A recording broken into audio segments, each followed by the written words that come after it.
Hey everyone, welcome back to the channel. We're looking at a brand new casting resin coming from the very popular resin company, Monocure3D. So this review is going to be very interesting, but before we get into it, there's a big disclaimer that we have to make to you guys.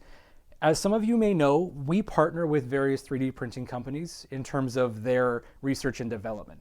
And we've assisted Monocure3D with aspects and development of this particular resin over the last it's actually been a very long time. As many of you who are familiar with our research and development efforts know, when we give our opinions and feedback to the company, they can then act on that information however they see fit. Our involvement with this material has given us a lot of insight into some of the details and the caveats that go along with the proper workflow with this particular material that we probably wouldn't have had otherwise. So this is going to be very in-depth, but it is still very results-based. As a matter of fact, you might actually say we're a bit harder on these companies when they do work with us, because if they don't take some of our feedback into play, well, what can we say? They're doing something that we wouldn't personally endorse. So this resin is from Monocure3D, as we said, and it's called Burnaway casting resin. It's a lavender purple in color, and it makes some pretty lofty claims. For starters, that it is the fastest printing castable resin on the market today, and that it has fast burn technology, which means basically that it's compatible with rapid burnouts. So how fast is fast when it comes to the fast printing of this material? Well, this was one aspect that we helped determine for the company. And we can safely say that this is in fact one of the fastest printing resins that we have ever used, period. We started our test prints with our trusty Prusa SL1S, which has run through pretty much every single resin that we've ever tried, because this machine has a calibration function. So after running a set of 8 models, each differently exposed, we were able to determine that the exposure time at about 2.2 seconds per layer was the best for this particular machine. Now, something that I know for a fact about the Prusa SL1S is that it has a factory installed tempered glass screen protector applied to the LCD panel, which means that the exposure required for this machine is slightly higher than some of the less expensive machines on the market. And that's because the tempered glass reflects quite a lot of the UV light. So when we switched over to the Frozen Sonic Mini 8KS, for example, we were able to get a layer exposure down to below 1 second. I've had some slightly mixed results between 0.8 and 0.9 seconds, depending on the type of model being printed. The thinner stuff, like this really small engagement ring, handled excellently, whereas some of the larger ones, like the skull, didn't work as well. And I know it's kind of crazy to be talking about basically, I think it's 1/10 of a second. Like, this is really dialed in material. And one of the best things about it is that it doesn't really seem to show overexposure all that much. And we can see that particularly with the micro pave ring, because every single one of the like 0.5 millimeter stone seats that has a hole going through it actually prints excellent. Now, of course, something that we all have to bear in mind is that your mileage may vary slightly between machines with higher powered UV LEDs. If you're using a DLP machine, LCD panels are changing by the day. We're now up to 16K or something, whereas the Prusa SL1S is still at 2K. But I think it's very safe to say that this is a very fast printing resin in general. In casting terms, Burnaway is easily 5 times as fast as our current favorite resin from Apply Labworks, which currently on the Prusa SL1S goes about 5 seconds per layer. I'm actually really happy with that, but if you're in a position where speed is necessary, then this is definitely something worth looking into. Now, of course, the exposure time alone is not the end-all be-all of what makes a fast printing resin. Castable resins are not really known for being the strongest material because ultimately their final purpose is to be burned away as cleanly as possible. So they're lacking a lot of those polymer chains that make for strong materials. So as such, it's very common to have to use very, very slow lift speeds and light off delays to give the resin the best chance of printing well. You want it to separate from the FEP foil as delicately as possible so that as not to ruin it. And of course, delays allow for that resin to settle out and not create layer lines or shift the model or what have you. Now, something that I've found with the Monocure3D is that None of those are needed. We started our testing using these slow parameters, and I actually got pretty poor results.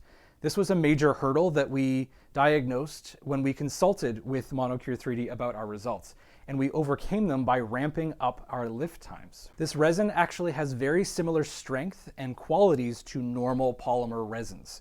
So you can use typical print settings and support head sizes, support densities, otherwise known as room settings. They actually work with this material.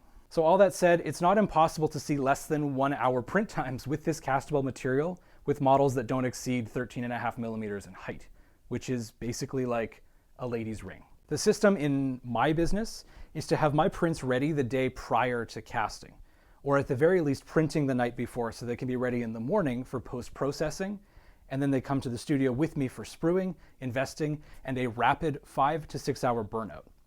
Printing in the 1 to 2 hour range enables a casting house to have models go from digital to castable object within 1 business day. So one of the caveats about this material, in order to make this resin perform as well as it does in both printing and casting, more on that in a little bit, we'll talk about the casting, Monocure had to do some unusual ingredients. Now, I don't know what those ingredients are specifically, I'm not privy to that information, but what I understand is that these materials don't like to play well together. So when it says on the bottle that you have to shake well, this is not a suggestion. You actually have to shake the bottle for like a solid 5 minutes or so to make sure that all of these ingredients are really well mixed. And this does make the resin somewhat susceptible to chemical degradation. Harsh chemicals like the cleaning alcohols such as IPA or ethyl. It's recommended that you actually wash this very, very quickly or use the Monocure Resin-Away material, which is actually not alcohol-based. It's non-flammable, and it actually breaks the resin down a lot better than some of the alcohols. Alcohols tend to dilute the resin and remove it, whereas Monocure's Resin-Away breaks it down into its components when it actually does the washing. And somehow it's not as harsh. There's actually a chemical color change that's happening with the prints when you wash it too long, and they actually tend to crack if they're washed too long in too harsh a chemical. Something else that we noted is that when you dry your prints, don't dry them with any kind of heat. There is a heat curing process that's happening with these. If you use, for our example, we had the Prusa CW1, which has a heated fan that blows the hot air onto the prints. But if you're using a hair dryer or something similar, you can also see some kind of heat curing going on from that as well. So when you dry these, just use room temperature compressed air. They have these new like blow dryer things that are like compressed air units that are really cool. I actually got myself one, it's really neat. Those are really helpful for blowing the resin out of the details if you've missed any from a very quick washing, and for drying as well, it's super useful. We'll drop the Amazon link to that just down below in the description. Now, post-UV curing is recommended, but you don't have to use glycerin or water or shielding gas or anything fancy with this material. And the only way you'd really want to do any post-curing is if the surface is getting tacky or sticky. If it's just a little bit sticky, put it in the UV cure for about 5 minutes, nothing major. This is just to make sure that you don't get any resin migration going on with the investment, the water in the investment and the resins. But it doesn't really affect the prints itself. So moving on to the casting. As mentioned at the beginning of this video, Monocure is using a term called fast burn technology, which is to say that this resin has been tested and verified to work with rapid burnouts right off the bat. This is again something that we played no small role in developing with this material. We tested it using standard 12 and 14-hour burnout cycles, and for those of you out there who are new to casting, we strongly recommend that if you decide to use this material, you start with that burnout length. It is the best way to assure that you're going to get good results, and it's best to establish good habits early on in your development of casting because there's a lot going on with this process that needs to be done well. Make sure you know the rules before you break them.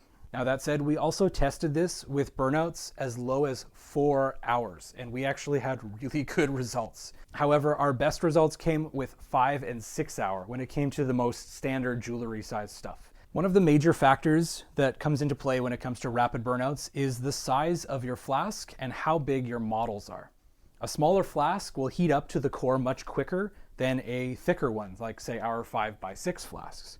a 3 3/8 by 4 or even smaller will heat up a lot quicker, and that material will burn away very quickly. We also determined that using Plasticast or Optima Prestige mixed to 36 to 100 or 38 to 100 was sufficiently strong enough to enter into the kiln preheated to its maximum 730 Celsius or 1350 Fahrenheit. The kiln temperature does drop drastically when you put in a bunch of cold flasks. We've actually tried rapid burnout 2 different ways. The first way was to take our built tree, invest it in the morning, let it sit for 1 hour. During that time, we would allow the kiln to preheat all the way up to its maximum temp of 1350 Fahrenheit or 730 Celsius. We would then take the invested flasks and put them in just straight in. There was no waiting whatsoever. And we would essentially just forget about them for the next 5 hours. The kiln temperature would drop drastically when we fill it up with all of these cold flasks, but we would just make it ramp right back up to where it needed to be. After the 5 hours, we would drop it down to the casting temperature of, say, 1000 Fahrenheit, depending on what material was being poured into it. The other way is we would come in the day before, build a bunch of trees, invest before we left that day, let them sit for only half an hour, take the bases off and any of the tape or whatever that we put around it to hold in the investment, load them into the cold kiln, and then we would leave. I have my kiln and my ventilation on a smart outlet, so I'm able to schedule it to turn on whenever I want. I have it start at 5:30 in the morning, and we would arrive to the studio around 9 a.m., so a standard work day. By the time we get there, it's already been running for about 4 hours, and it's approaching about 1200 Fahrenheit. I let it continue for another 2-3 hours at most, depending on what kind of models are in the kiln. Drop it to casting temperature and pour by as late as 1 p.m.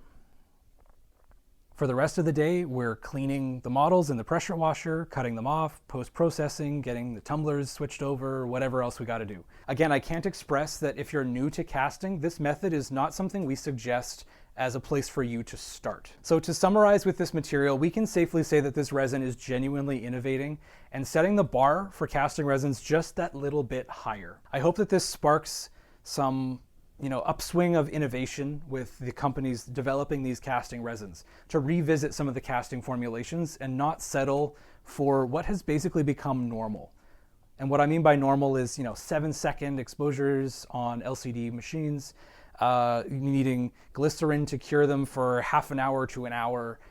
It's been shown that we can do better. So overall, our experience with this resin has been pretty fantastic. It prints fast, the cure is easy, the burnout is fast, and the overall quality has just been awesome. So at a starting price of $165 US for a 1 liter bottle, we would highly recommend it to those who are interested in testing rapid burnouts and don't want to spring for some of the more premium priced materials. If you want to see more videos where we're experimenting with rapid burnouts and try out different materials with this process on a shorter schedule, let us know down in the comments below. So that's all for this video. Thank you very much for watching. I hope you found it informative.